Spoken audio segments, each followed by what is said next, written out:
My name is Vivian Zhang, and I'm watching my family perform their annual birthday tradition, making sure I know exactly where I stand in the hierarchy. For Emma's 28th birthday, my mother announces, presenting my sister with a Cartier box, diamonds worthy of a true sterling daughter. If you're watching this, drop a comment if your family has ever used gifts to show you where you rank. The restaurant's crystal chandeliers catch light on the 3-carat tennis bracelet as Emma preens, while my parents beam with pride. My own 28th birthday dinner, happening at the same table, merits a department store gift card. What they don't know is that my phone is about to deliver the most expensive notification of their lives. Vivian's gift is practical, my father adds with that familiar, disappointed tone. Since she's still finding her way with that tech startup thing, he shares a knowing look with Emma, who's already snapping photos of her bracelet for Instagram. The same Emma whose luxury lifestyle is funded by our parents, while my startup thing just crossed 9 figures in valuation. Before I tell you how I turned their diamond moment into the most satisfying bank alert they've ever witnessed, hit subscribe. Because sometimes the best gift isn't wrapped in Cartier red, it's displayed in digital zeros. I check my phone discreetly, hiding my smile. In exactly 7 minutes, when Emma is mid-speech about her blessed life, my banking app will notify everyone at the table about my latest acquisition. Let them fawn over 3 carats of diamonds while I quietly count down to 11 figures of success. Growing up, Sterling Zhang meant living in Emma's golden shadow. Every milestone in our house was measured against her perfection. Her B-plus grades warranted lavish rewards, while my straight A's were expected. When she got into state university with our father's connections, they threw a gala. When I earned a full scholarship to MIT, they worried I was being unrealistic. The pattern of favoritism was relentless. Emma's first job as a junior fashion buyer, funded by our parents' connections, earned her a new Mercedes. My acceptance into Y Combinator, one of tech's most prestigious startup accelerators, got me a lecture about having a backup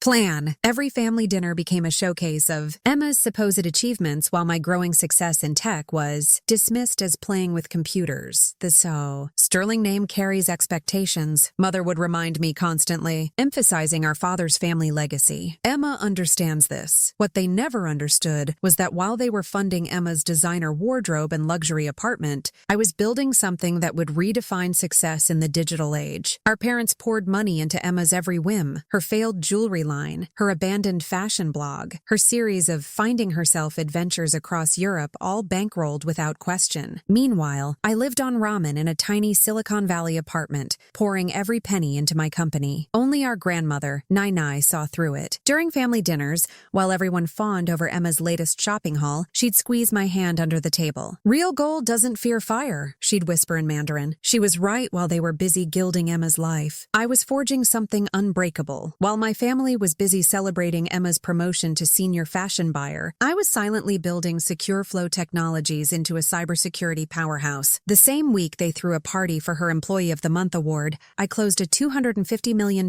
Series C funding round. While they funded her luxury condo, I was quietly acquiring prime real estate through anonymous LLCs. I kept my success carefully hidden, operating through shell companies and maintaining a modest public profile. When Forbes wanted to feature me in 30 Under 30, I used my Chinese name, Zhang Wei, and a photo where I looked just different enough. My family, who only read fashion magazines and society pages, never made the connection. The wealth accumulated exponentially. First million at 25, then 100 million by 27, now approaching 2 billion at 28. I bought the building housing Emma's favorite boutiques through holding companies. I acquired stakes in the luxury brands she worshipped. Every time they dismissed my computer hobby, my net worth grew by another 8 figures. My strategic planning was meticulous. I maintained a simple apartment in San Francisco for family visits, though I owned the entire complex. I wore basic clothes to family gatherings, while my investment portfolio expanded across 3 continents. When they discussed fashion and society at dinner parties, I played dumb while secretly controlling shares in their precious luxury brands. The ultimate irony came when Emma's department store, where she took such pride in her buyer position, was quietly acquired by one of my investment firms. She spent an entire dinner bragging about her executive access, never realizing her struggling sister could fire her entire management team with one phone call. Every dismissal fueled another acquisition. Every condescending comment added another 0 to my net worth. Every belittling remark built my empire higher. The timing of my latest acquisition was calculated to perfection. Buying luminary tech for $1.2 billion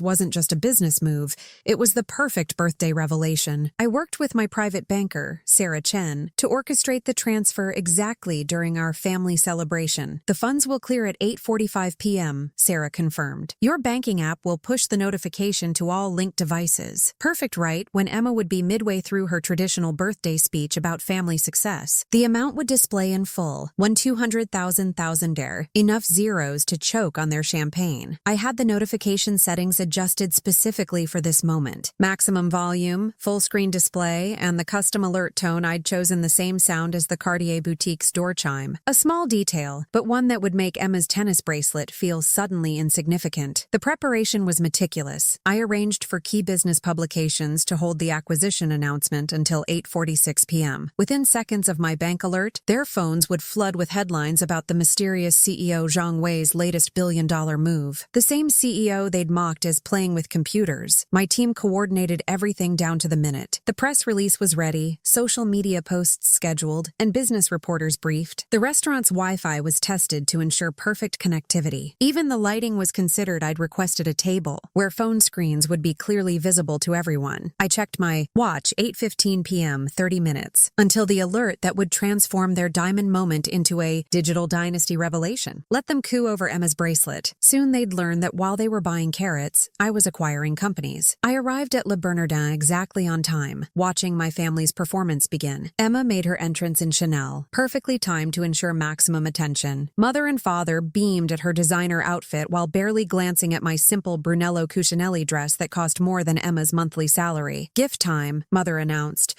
positioning the Cartier box prominently on the table. The restaurant's private dining room was staged like a theater, with Emma as the star and me as the reluctant supporting cast. Father ordered expensive champagne, making sure everyone heard him specify the best for Emma's special celebration. We'll do Vivian's gift first, Mother said with practiced condescension, sliding the department store envelope across the table. Then save the best for last. Emma's smirk was barely concealed behind her champagne glass. The gift card inside was for $500 less than the dinner they were charging to my company's credit card. I played my role perfectly, thanking them politely while checking my phone. 8:30 p.m. 15 minutes until their carefully choreographed gift ceremony would be upstaged by 11 digits of success. Now for the real celebration, Father declared, reaching for the red Cartier box. Emma straightened in her chair, phone ready to capture her moment. Mother dabbed at imaginary tears, preparing for her speech about carrying on the sterling legacy. The tension built as they prolonged the moment, making sure I felt the full weight of their preferential treatment. Emma began her practice speech about feeling so blessed, while photographing the bracelet from every angle. 4:43 p.m., 2 minutes until the transfer cleared. I watched them bask in their moment of supposed superiority, knowing that in exactly 120 seconds, their diamond show would be eclipsed by my digital empire. For our precious Emma, Mother cooed, opening the Cartier box with theatrical flourish. 3 carats of flawless diamonds for a flawless daughter. The tennis bracelet caught the light, just like Emma's carefully manufactured tears. Father filmed the moment on his phone, ensuring their social media followers would witness their perfect family celebration. I just can't believe how blessed I am, Emma gushed, her voice carrying across the restaurant, to have parents who understand the importance of maintaining the sterling image. She shot me a pointed look, adjusting the bracelet ostentatiously. Some of us know how to honor the family name. Mother wiped away tears that seemed rehearsed. Emma just gets it, she said, squeezing my sister's manicured hand. The right connections, the right image, the right choices. The implied comparison hung heavy in the air. Father nodded approvingly while checking his Rolex, the one he'd given Emma for Christmas,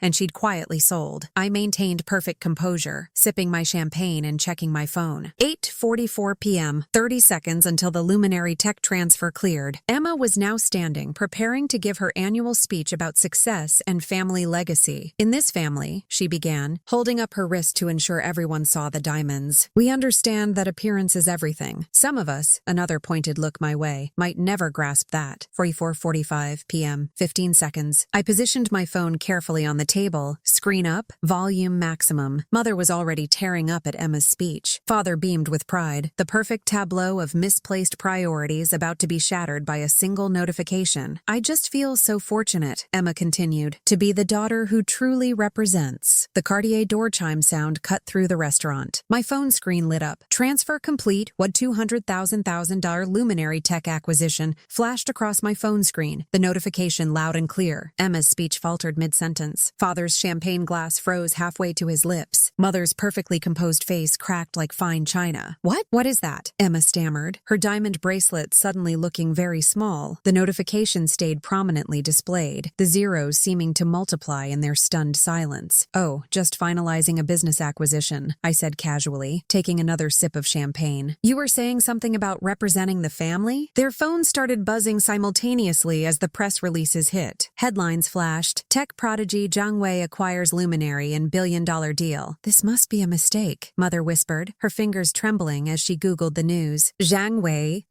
You're not. Funny thing about names, I smiled. Zhang Wei, Vivian Zhang, it's all about perception, isn't it? Just like some people think 3 carats of diamonds define success. I turned my phone to show them Forbes's breaking coverage, complete with my photo. Father lunged for his phone, frantically reading the business alerts. $2 billion valuation, youngest female CEO, revolutionary technology. His voice grew weaker with each detail. Emma's bracelet clattered against her water glass as she slumped in her chair. But you work with computers, she protested weakly. You wear simple clothes. You live in a basic apartment. While you were counting carats, I replied calmly, I was counting companies. That basic apartment? I own the building. These simple clothes, they cost more than your annual salary. That startup thing? It just made me a billionaire. The power shift was palpable. Their carefully constructed hierarchy crumbled under the weight of all those zeros. This is ridiculous. Emma shrieked, her diamond bracelet suddenly feeling like costume jewelry. You must have manipulated these numbers. You're nothing but a billionaire? I interrupted softly. A CEO? The owner of the company that just acquired the building where you work? I pulled out my tablet, displaying SecureFlow's portfolio, including, by the way, controlling shares in the brands you love to brag about. Mother attempted damage control, her social instincts kicking in. Darling, we always knew you were clever with computers. We just wanted to protect me, I laughed, by dismissing every achievement. By celebrating Emma's Employee of the Month award while ignoring my company's IPO, I turned to Emma. That promotion you're expecting next month? I already declined it on behalf of the board. Father found his voice, though it trembled. But the sterling name, our legacy, is now backed by actual success instead of borrowed prestige, I finished. Those country club memberships you can barely afford? I bought the club last month. The luxury brands Emma claims to have insider access to? Check the ownership records. Emma burst into tears, her Instagram-perfect makeup creating dark rivers down her cheeks. You're destroying everything. Our status, our reputation. No, I said firmly. I built something real while you were building a facade. That gift card you all thought was so insulting? I spent more than that on lunch today. Those diamonds you're so proud of? I could buy the entire Cartier company if I wanted to. The restaurant fell silent, except for Emma's sobs and the continuous ping of news alerts about my latest acquisition. Mother's hands shook as she realized her practical daughter now controlled their entire social world. The social avalanche that followed was spectacular. By midnight, my family's carefully curated world had imploded. Aunt Victoria, who'd always echoed Mother's dismissals, called in tears. Darling, I always knew you were the smart one. Uncle Richard, who'd mocked my computer obsession, suddenly remembered he had investment opportunities to discuss. Emma's Instagram influence crumbled overnight. Her followers watched in real time as her luxury lifestyle expert status collapsed under the revelation that her struggling sister could buy every brand she promoted. Her fashion blog about insider access became painfully ironic when news broke that I owned controlling shares in half the labels she featured. The society pages exploded. Tech Titan's birthday revelation reshapes family dynasty. The article detailed how the overlooked daughter had built a billion-dollar empire while her family focused on 3-carat distractions. Mother's charity board positions suddenly required tech-savvy leadership. Father's country club friends now sought introductions to his innovative daughter. Phone buzzed constantly with messages from relatives, suddenly discovering their deep connection to technology. Each one received the same response, a screenshot of their past comments about my impractical career choices. The family's WeChat group, once filled with Emma's shopping hauls, now frantically shared articles about my success. The sweetest moment came when the Asian American Business Leadership Council, which had repeatedly rejected Mother's membership application, invited me to be their keynote speaker. We should have recognized true innovation earlier, they said, pointedly ignoring Emma's presence at their gala. Nine Eye's quiet pride meant more than all of it. Real gold doesn't fear fire, she repeated, this time loud enough for everyone to hear. The family's carefully constructed hierarchy of diamonds and designer labels crumbled in the face of authentic success. 1 year later, birthdays look very different in our family. Emma works in SecureFlow's social impact division, finally learning the difference between influencing and innovating. Mother chairs our foundation's education initiative, discovering that empowering empowering others brings more satisfaction than social climbing. Father's pride now comes from watching his computer-obsessed daughter revolutionize global technology. The diamonds that once defined success sit forgotten in Emma's jewelry box, replaced by the satisfaction of earning her own achievements. She's building a program to help young girls enter tech, turning her social media expertise into something meaningful. Sometimes, the best gifts aren't the ones that sparkle, they're the ones that transform. Our family dinners now celebrate real milestones. Patents granted, lives changed through our technology, barriers broken for women in tech. The gift-giving hierarchy has been replaced by genuine appreciation for each person's unique contributions. Success is measured not in carrots, but in impact. To everyone watching who's been dismissed as the practical child, who's been given the gift card while others got diamonds, who's been told their dreams don't fit the family image, your worth isn't measured by what they give you, but by what you build for yourself. Sometimes the best revenge isn't proving them wrong, it's succeeding so spectacularly that their metrics become meaningless. If this story resonates with you, share your experience in the comments. Let's build a community where we celebrate innovation over appearance, where success is measured by impact rather than carrots, and where family means supporting dreams, not suppressing them. Remember to subscribe for more stories about turning dismissal into billions and gift cards into empires. Because sometimes the best notification isn't a bank alert, it's the realization that you've redefined what success means for generations to come.